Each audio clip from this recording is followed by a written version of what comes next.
Assalamualaikum warahmatullahi wabarakatuh. Gimana kabarnya? Mudah-mudahan dalam keadaan sehat dan tetap semangat untuk mengikuti setiap pembelajaran yang akan diterima. Oke, pembelajaran kali ini kita akan membahas tentang templating. Templating menggunakan IJS.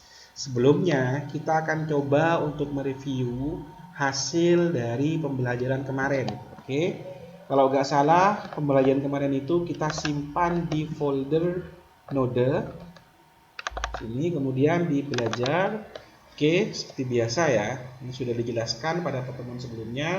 Klik kanan Git Bash here. Kemudian kita sebelum kita menjalankan aplikasinya, kita membuka ke Visual Studio Code dengan cara CODE spasi titik enter. Otomatis akan menampilkan Visual Studio Code yang sudah terarah pada aplikasi kita. Oke, kemudian di sini pada Git Bash-nya kita jalankan, masih ingat caranya ya, npm start npm spasi start kemudian run. Kita tunggu sampai jalan, sampai aktif maksudnya ya. Oke, ini sudah aktif. Jangan lupa di pertemuan kemarin kita sudah menyeting portnya dengan nilai 3000. Jadi kita klik localhost 3000. Oke, hasilnya seperti pertemuan sebelumnya ada tulisan hello dunia. Oke. Pada templating ini pada EJS di sini EJS-nya. Oke, kita sebelumnya mengenal apa yang dimaksud dengan EJS itu ya. Jadi EJS itu singkatannya adalah Embedded JavaScript Templates. Gitu. Memang ini dikhususkan untuk membuat template dalam sebuah JavaScript ya. Jadi dan dapat digunakan pada server side atau slide server. Jadi tapi pada saat ini kita memfokuskan pada slide server dulu, bukan sebagai slide servernya, tapi server side dulu. Oke, dalam penulisannya terdapat 3 cara penulisannya. Jadi cara gampangnya ini kalau dalam PHP itu kita menggunakan ho untuk menampilkan. Kalau dalam Python itu kita menggunakan print untuk menampilkannya. Tapi pada saat ini penulisannya terdapat 3 dan itu menyesuaikan dengan sifat atau fungsinya masing-masing gitu ya. Oke, yang pertama itu penulisannya menggunakan ini, seperti ini ya penulisannya. Ini digunakan untuk kontrol, tidak ada keluaran. Artinya ini kontrol itu digunakan untuk fungsi seperti penulisan if kita menggunakan ini, atau penulisan tentang perulangan atau for each atau while, itu semuanya digunakan atau menggunakan ini menggunakan tanda ini cara memanggilnya. Kemudian yang kedua ini digunakan untuk menghasilkan nilai ke dalam templates. Artinya kita nanti akan membuat pada mainnya itu nilai dan dilempar pada template-nya. Dan yang ketiga ini digunakan untuk templating. Oke, kita bahas yang kedua dulu. Ini ya. Untuk yang pertama dan ketiga kita akan nyusul, tapi yang ketiga ini kita akan fokus pada pertemuan sebelumnya mungkin. Pertemuan yang akan datang maksudnya. Oke, kita langsung saja. Di sini cara mengaktifkan atau menggunakan pada fungsi kedua, yaitu menghasilkan nilai ke dalam templates ya, gitu ya. Oke, contoh kita akan melemparkan nilainya. Penulisannya di sini, contoh kita tambahkan sini, kita tambahkan koma, kemudian tutup buka kayak gini.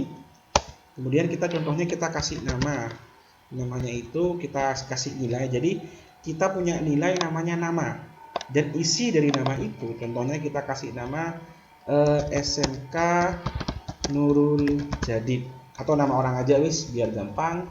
Saya kasih nama Muhammad Ainul Yakin. Oke, kemudian di sini kemudian umurnya kita tulis contohnya 30. Oke, ini perbedaannya. Yang bagian atas ini ketika ada tanda petik 1 atau 2, ini menandakan bahwa ini adalah string ya. Yang kedua, ketika tidak ada tanda petik, ini menandakan bahwa ini adalah integer. Kemudian dari ini kita akan lempar. Cara manggilnya di sini. Ya, oke, kita ubah hello nama saya, nama saya, kemudian umur saya. Oke, di sini ingat, di sini cara pemanggilannya menggunakan seperti ini. Ya, ini. Yang kedua ya. Ini yang kedua menggunakan ini. Jadi kita menggunakan ini penulisannya.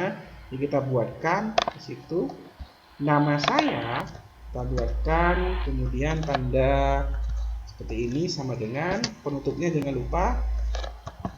Ini kemudian kita akan melempar nama ini, nama yang ada di sini, namanya ke sini. Oke. Kemudian umur saya. Oke, kita juga lempar. Penulisannya, ingat sekali lagi penulisannya seperti bagian kedua ya. Ya, ini adalah melempar data atau memberikan nilai kepada templating, dan nilai itu didapat dari mainnya. Mainnya apa? Mainnya itu adalah apps atau app.js seperti itu. Jadi kita langsung saja sama dengan kemudian umur, jangan lupa penutupnya. Oke. Sekarang kita jalankan hasilnya gimana. Nah, maka hasil panggilannya akan tampil di sini. Ketika kita ubah nilainya, contohnya ini saya ubah dengan Ainul Yakin, maka kita save, kemudian refresh, akan berubah. Mungkin paham. Jadi itu adalah fungsi dari penulisan kedua, yaitu menghasilkan nilai ke dalam templating. Oke, sekali lagi ini dan saya jelaskan lagi, EJS itu adalah dapat digunakan ya, digunakan ini dan salah di server side atau client server. Oke, mungkin itu pertemuannya. Kita akan lanjut di pertemuan sebelumnya materi tentang bagian ketiga ini, tentang membuat templating. Jadi nanti kita akan tambah header dan footer. Oke, sekian dari kami. Assalamualaikum warahmatullahi wabarakatuh.